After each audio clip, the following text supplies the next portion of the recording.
तो चलिए दोस्तों, अगर आप 2024 में बोर्ड एग्जाम देने वाले हो तो यह वीडियो आप सभी के लिए काफी ज्यादा महत्वपूर्ण है, क्योंकि इस क्लास में हम लोग करने वाले हैं क्लास 12th बायोलॉजी यानी जीव विज्ञान का 35 VVI ऑब्जेक्टिव क्वेश्चन, जो कि ये सारे के सारे प्रश्न आपके एनसीईआरटी बुक का निचोड़ है। तो इस क्लास को आप सभी ध्यान से और लास्ट तक देखिएगा और हमारे साथ इसका आंसर चैट सेक्शन और कमेंट सेक्शन में अच्छे से लगाते चलिएगा। चलिए क्लास को स्टार्ट कर लेते हैं। उससे पहले अगर इस चैनल पे नए जुड़ रहे हो तो सब्सक्राइब करके ऑल नोटिफिकेशन को ऑन कर लीजिएगा, जिससे जब भी क्लासेस होगी तो नोटिफिकेशन के माध्यम से आपको पता चल जाएगा। ओके, चलिए let's get start the class. Okay, तो आप सभी हमारे साथ आंसर लगाते चलो। देखिए पहला नंबर सवाल कितना ज्यादा इंपॉर्टेंट है आप सभी के लिए। लगाओ आप सभी आंसर, क्या होगा इसका करेक्ट जवाब कि F2 संतति की बाह्य लक्षणी। देखो यहाँ बाह्य लक्षणी का अनुपात पूछा गया है। अनुपात पूर्ण प्रभाविता की स्थिति में क्या होता है, बताओ आप सभी क्या होगा इसका करेक्ट जवाब।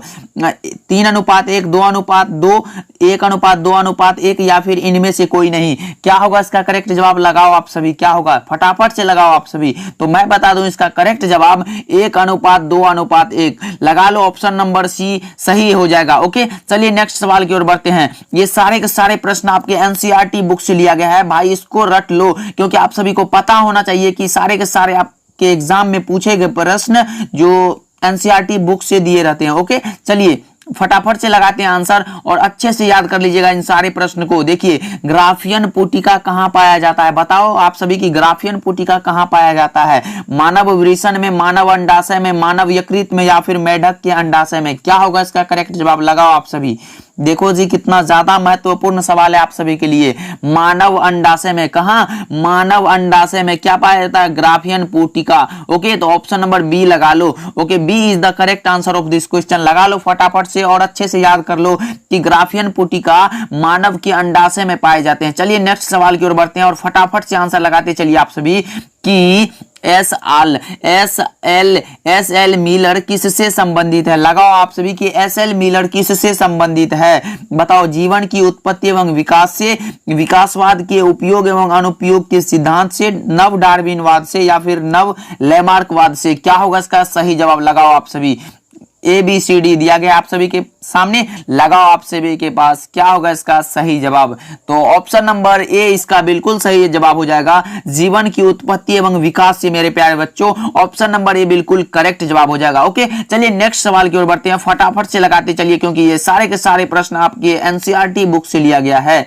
ओके, देखिए सर्वप्रथम क्लिनिकल जीन चिकित्सा का उपयोग किसके लिए किया गया था। लगाओ आप सभी 4th नंबर सवाल का जवाब, लगाओ आप सभी, क्या होगा इसका करेक्ट जवाब। मेरे हिसाब से ऑप्शन नंबर ए इसका करेक्ट जवाब हो जाएगा, एडिनोसिन डायमिनेज की कमी। ओके, तो ऑप्शन नंबर ए बिल्कुल करेक्ट जवाब हो जाएगा। ओके, चलिए नेक्स्ट सवाल की ओर बढ़ते हैं। फटाफट से लगाते चलो, बहुत ही ज्यादा महत्वपूर्ण सवाल है भाई, बहुत ही ज्यादा महत्वपूर्ण सवाल है आप सभी के लिए। कुष्ठ रोग किसके कारण होता है भाई, बताओ आप सभी की कुष्ठ रोग किसके कारण होता है। 5 नंबर सवाल का जवाब बताओ आप सभी।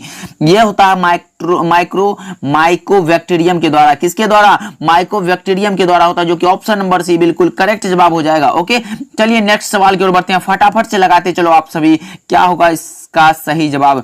युग्मक सामान्यतः किस प्रकार के होते हैं भाई, बताओ आप सभी। अभी आप सभी चुपचाप अपना मेहनत करो, मेहनत इतनी खामोशी से करो कि सफलता शोर मचा दे मेरे प्यारे साथियों, सफलता शोर मचा दे। देखिए युग्मक सामान्यतः किस प्रकार के होते हैं, लगाओ आप सभी, क्या होगा इसका सही जवाब। हैप्लॉइड यानी एक गुणक, डिप्लॉइड यानी द्विगुणक, पॉलीप्लॉइड यानी बहुगुणक या फिर नलीप्लॉइड यानी अगुणक। क्या होगा इसका करेक्ट जवाब, बताओ आप सभी। मेरे प्यारे बच्चों, आप सभी को पता होना चाहिए कि युग्मक सामान्यतः हैप्लॉइड होते हैं। क्या, हैप्लॉइड यानी एक गुणक होता है। तो क्या होगा इसका करेक्ट जवाब, लगा लो आप सभी। ऑप्शन नंबर ए बिल्कुल सही जवाब हो जाएगा। लगा लो आप सभी फास्टली और निकलते हैं अगले प्रश्न की ओर। देखिए ब्रीवरी का संबंध किससे है भाई, ब्रीवरी का संबंध बताना है आप सभी का किससे है। तो ये किससे होता है आप सभी, लगाओ आप सभी। सेक्रोमाइसिस से होता है, सेक्रोमाइसिस। ऑप्शन नंबर ए बिल्कुल करेक्ट हो जाएगा, सेक्रोमाइसिस से होता है। लगा लो आप सभी।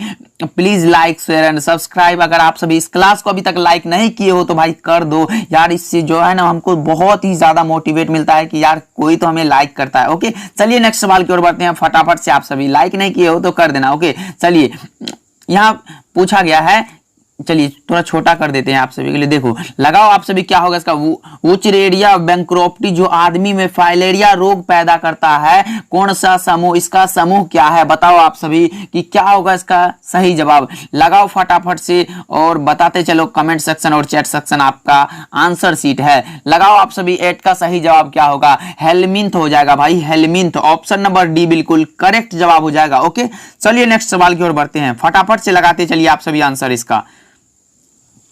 देखिए पादपों में एम्फीबियन यानी उभय स्थानी किससे संबंधित है, शैवाल, ब्रायोफाइट्स, कवक या फिर टेरिडोफाइट्स, क्या होगा इसका करेक्ट जवाब। ABCD में कौन सा सही जवाब हो जाएगा, 9th का सही जवाब हो जाएगा ब्रायोफाइट, ब्रायोफाइट्स हो जाएगा। ऑप्शन नंबर बी बिल्कुल सही जवाब हो जाएगा, लगा लो आप सभी। ओके चलिए नेक्स्ट सवाल की ओर बढ़ते हैं, काफी ज्यादा महत्वपूर्ण सवाल है आप सभी के लिए प्यारे दोस्त।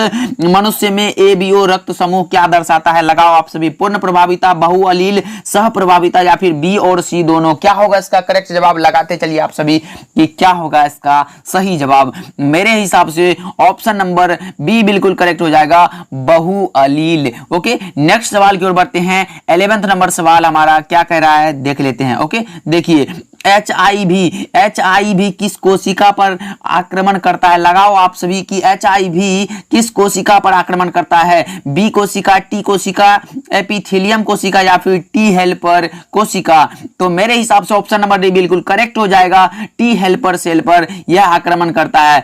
HIV आक्रमण करता है टी हेल्पर सेल पर, तो option number D is the correct answer of this question. चलिए नेक्स्ट सवाल की ओर बढ़ते हैं कि चरम समुदाय किस क्षेत्र में पाया जाता है, लगाओ आप सभी कि क्या होगा इसका करेक्ट जवाब। आप सभी में एनर्जी नहीं दिख रहा है भाई, स्पीड में लगाओ आप सभी। ओके फटाफट से लगाओ, संतुलित क्षेत्र में, संक्रमण क्षेत्र में, नग्न भूमि या फिर इनमें से कोई नहीं, क्या होगा इसका करेक्ट जवाब, लगाओ आप सभी।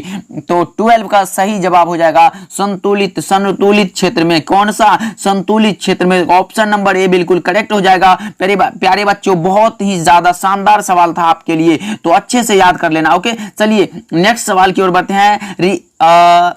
देखिए रिस्ट्रिक्शन एंजाइम जाने जाते हैं, बताओ आप सभी कि कैसे जाने जाते हैं रिस्ट्रिक्शन एंजाइम जाने जाते हैं। तो ये जाने जाते हैं आणविक कैंची के रूप में। कौन सा, आणविक कैंची के रूप में। ऑप्शन नंबर बी आप सभी का बवाल सा जवाब है, ऑप्शन नंबर बी बिल्कुल करेक्ट जवाब हो जाएगा। चलिए नेक्स्ट सवाल की ओर बढ़ते हैं कि मेहनत इतनी खामोशी से करो कि सफलता शोर मचा दी। ओके चलिए नेक्स्ट सवाल की ओर बढ़ते हैं कि यूरेसिल किससे संबंधित है, भाई बताओ आप सभी की यूरेसिल से संबंधित है। 14 का सही जवाब क्या होगा, RNA, DNA या फिर ए और बी दोनों या फिर इनमें से कोई नहीं, क्या होगा इसका करेक्ट जवाब, फटाफट से लगाएंगे आप सभी।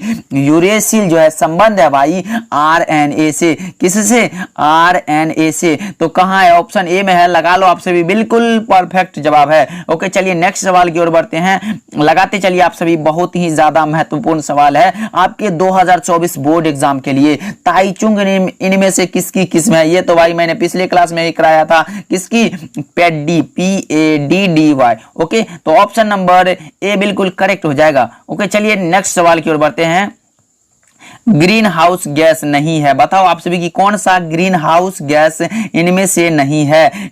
इनमें से ग्रीन हाउस गैस पूछा गया है, मीथेन तो है भाई, क्लोरोफ्लोरोकार्बन ये भी है, कार्बन डाइऑक्साइड ये भी है, लेकिन ये नाइट्रोजन कहां से आ गया जी, ऑप्शन नंबर डी बिल्कुल करेक्ट जवाब हो जाएगा। नाइट्रोजन ये ग्रीन हाउस गैस नहीं है। अगर पूछ देता कि ग्रीन हाउस कौन सा है और ये 3 ऑप्शन दिया रहता और ऑप्शन डी में होता है इनमें से सभी, तो हम लोग आंख बंद करके ऑप्शन नंबर डी लगाते, इनमें से सभी, लेकिन यहाँ डी में नाइट्रोजन दिया गया है, बिल्कुल करेक्ट जवाब हो जाएगा कि ये ग्रीन हाउस गैस नहीं है। ओके चलिए नेक्स्ट सवाल की ओर बढ़ते हैं, फटाफट से लगाते चलिए। अगर आप सभी अभी तक क्लास को लाइक नहीं किए हो तो कर दो भाई साहब, कर दो। चलिए ड्रायोपिथिकस यहाँ है, ड्रायोपिथिकस इनमें से किसके अधिक समान है, बताना है कि ये 4 ऑप्शन दिया गया है, इनमें से किसके अधिक समान है ड्रायोपिथिकस। लगाओ आप सभी 17 का सही जवाब।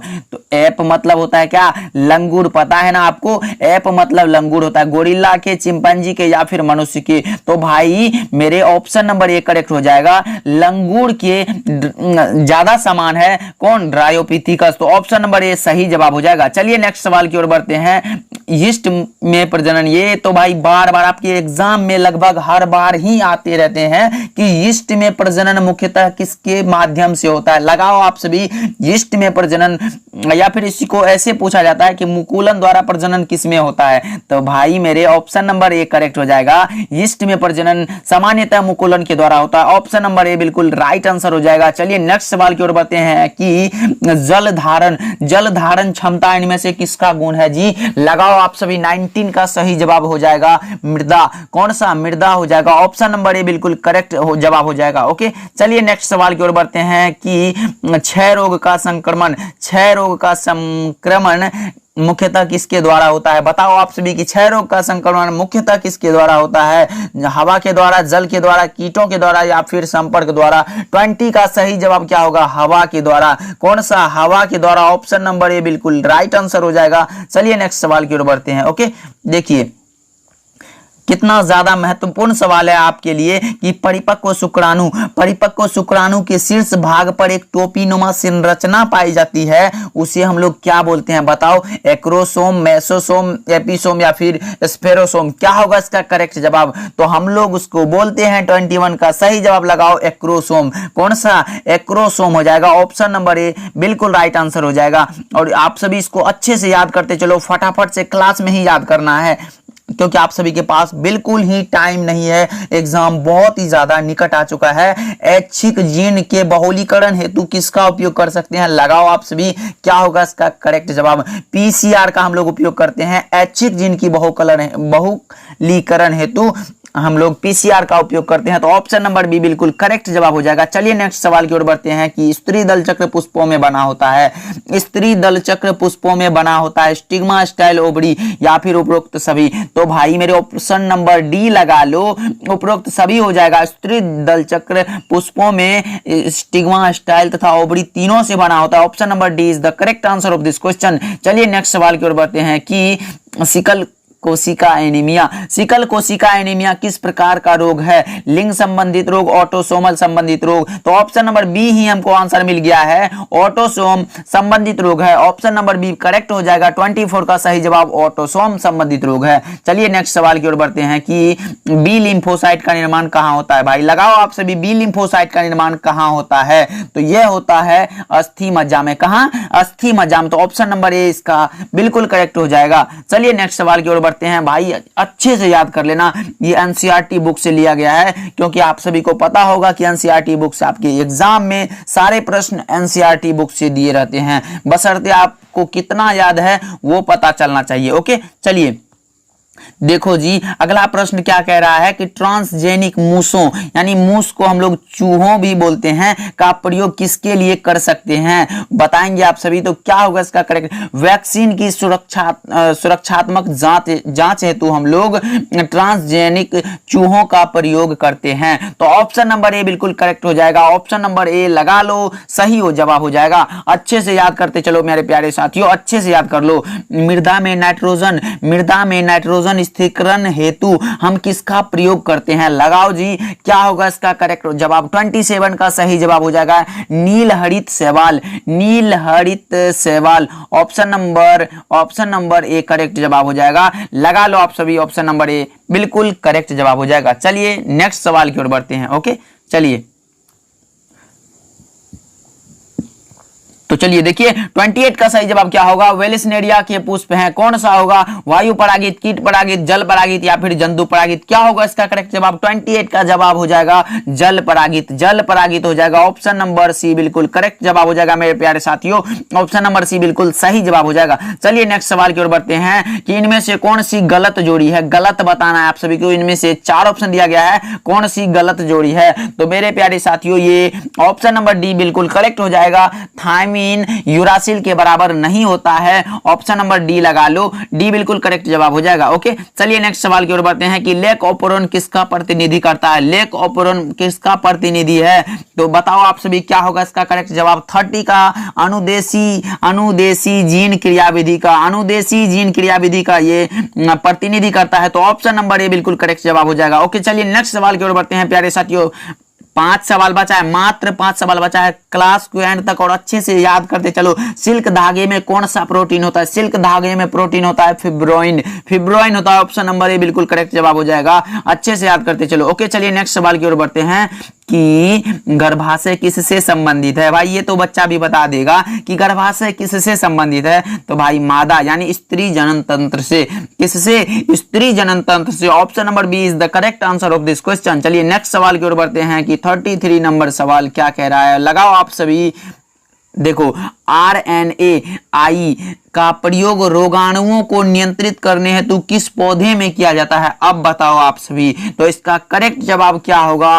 तंबाकू, आम, आलू या फिर पॉपी? तो इसका सही जवाब हो जाएगा ऑप्शन नंबर ए, तंबाकू।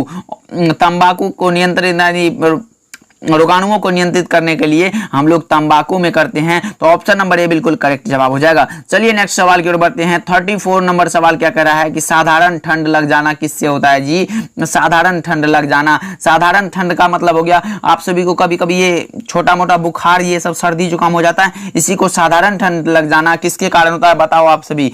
34 का सही जवाब लगाओ आप सभी। ये होता है राइनो विषाणु के द्वारा। किसके द्वारा? राइनो विषाणु के द्वारा होता है। तो ऑप्शन नंबर सी बिल्कुल सही जवाब हो जाएगा मेरे प्यारे साथियों। ये सारे के सारे प्रश्न आपके बोर्ड एग्जाम में कहीं ना कहीं पूछे जा चुके हैं, तो इसको अच्छे से याद कर लेना। ऑप्शन नंबर सी लगा लो। एंड लास्ट सवाल लगाओ आप सभी, क्या होगा इसका करेक्ट जवाब कि निम्नलिखित में कौन सा संकट ग्रस्त स्पीसीज है? अमरबेल, लेंटाना, नेपेंथिस या फिर इनमें से सभी? नहीं, सभी। तो क्या होगा इसका करेक्ट जवाब? 35 का हो जाएगा नेपेंथिस। नेपेंथिस जो है ये सबसे संकट ग्रस्त स्पीसीज है। तो ऑप्शन नंबर सी बिल्कुल करेक्ट जवाब हो जाएगा।